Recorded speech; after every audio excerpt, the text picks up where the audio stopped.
only a few years in, and this decade is already shaping up to be a classic.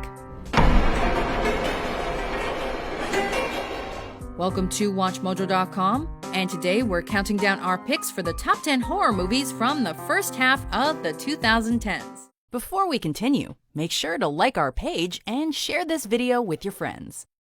For this list, we're looking at recent entries into the horror canon that are standing up gorgeously next to their classic counterparts and quickly redefining the genre. Nancy?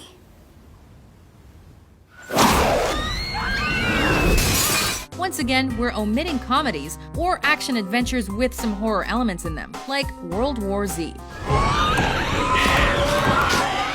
This is part of a series of videos spanning the decades of horror cinema, from the 1920s to the 2000s.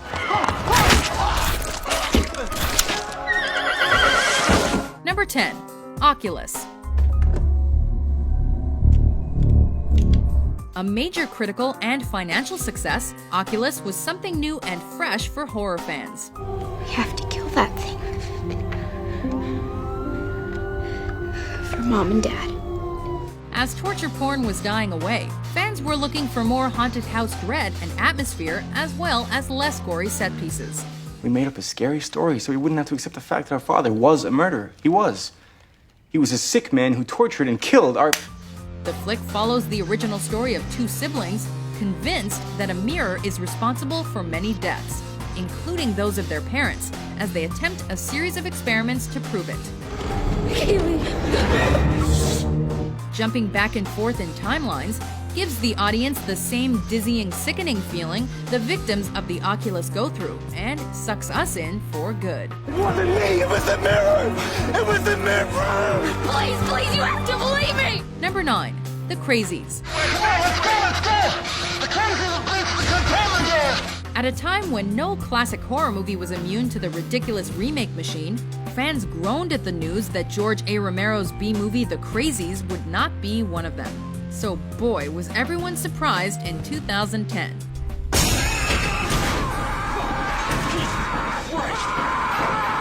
This critical and box office success, about a town slowly getting infected with a virus that turns you violent towards your loved ones, surpassed the original in more ways than one. Any crazies back there in Babcock? Leaving behind B-movie campiness and upping the ante on apocalyptic, all-too-realistic dread and drama, this little gem gave the decade a well-deserved confidence boost. I shot. Yes! Peggy, I shot him! Look at me, you crazy bitch! Number 8. Let Me In. Are you a little girl? Huh? Are you scared? What was going to be yet another victim of the remake machine turned into another surprise hit. The original Swedish production of Let the Right One In was such a rich and intimate take on a horrific subject that its American counterpart was rushed into production. But in the expert hands of artists who respect the medium and the source material, it became something new.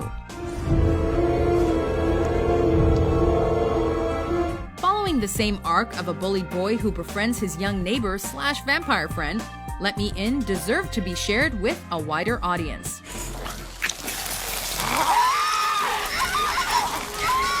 Number 7. The Woman in Black.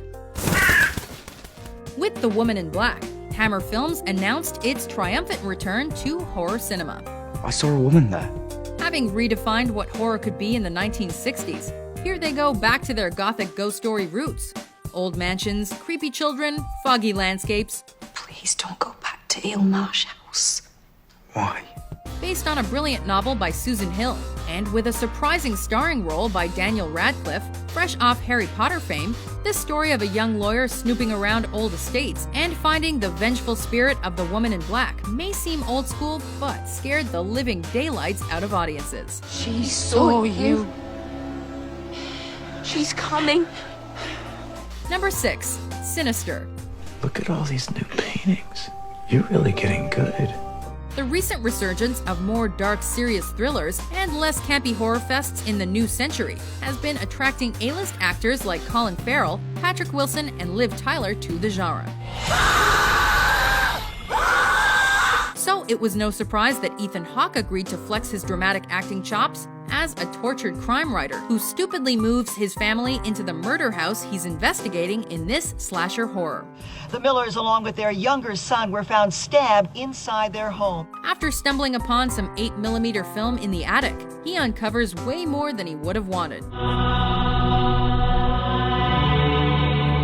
The effective mix of the all-too-real with the paranormal and a brooding, disquieting atmosphere with jump scares is what turned Sinister into this critical success.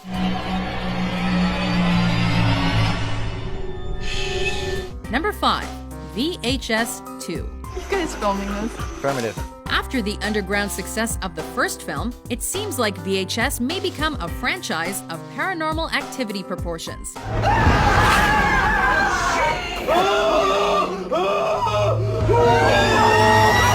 The sequel has the rare distinction of being immensely more creative than its low-budget and original predecessor, especially with regards to the overabused found footage style. I want a copy of that footage. Following a framed narrative where our group of victims stumbles upon and watches a stack of very disturbing home movies. It nevertheless brought back the horror anthology film, along with other franchises like the ABCs of Death, and gave up-and-coming directors more freedom to express themselves.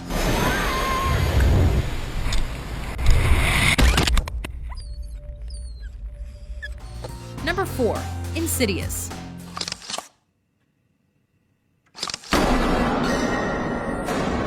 The writer-director team of the Saw franchise needed a new direction and new blood for the horror industry this decade. Oh my God.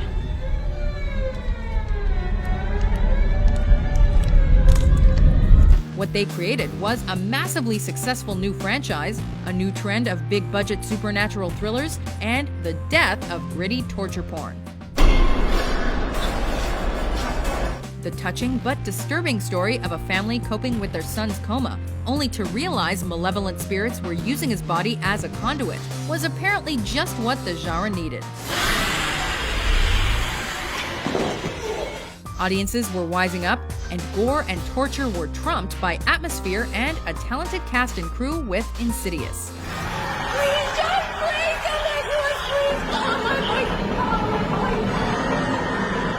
Number 3.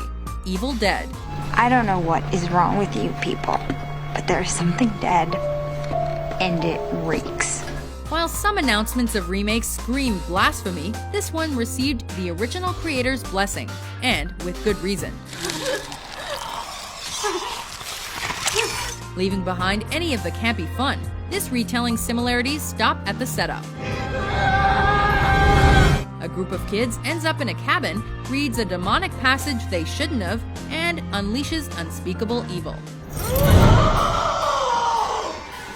Although the nods to the original Sam Raimi classic are sprinkled throughout, this nightmare is demented originality through and through.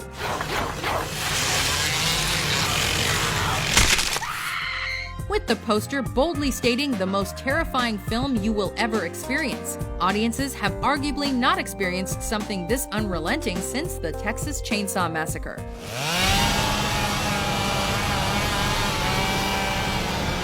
Number 2. The Cabin in the Woods. Leave it to Joss Whedon to breathe new life into a dying genre. That's not fair. I had zombies too.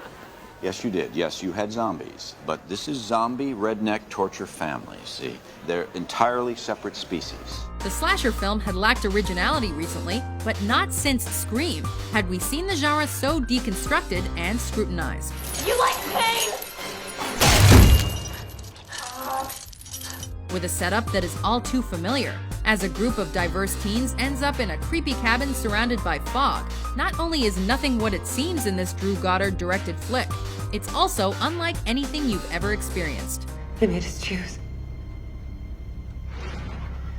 They made us choose how we die. Though The Cabin in the Woods does have comedic elements, it has enough originality to fill 30 other horror flicks and inside jokes to make any fan drool. Oh, come on! Before we unearth our top pick, here are a few honorable mentions. ¡Tú no sabes lo que es tener miedo!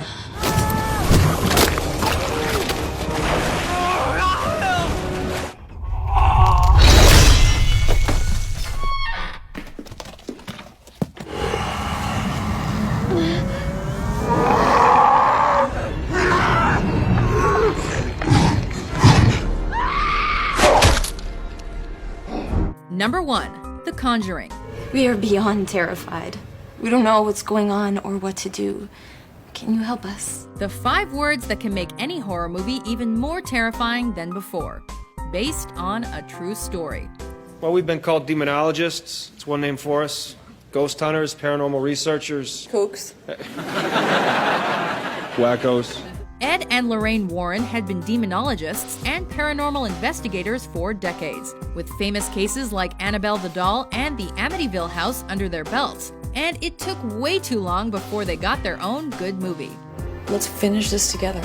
Another successful start to what may become a massive franchise from James Wan. Along with a top-notch cast, we follow the Warrens as they investigate the Perron family in 1970s Rhode Island, and the disturbing events that made millions of movie watchers skin crawl. Do you agree with our list? Just so you know, I can't be your friend.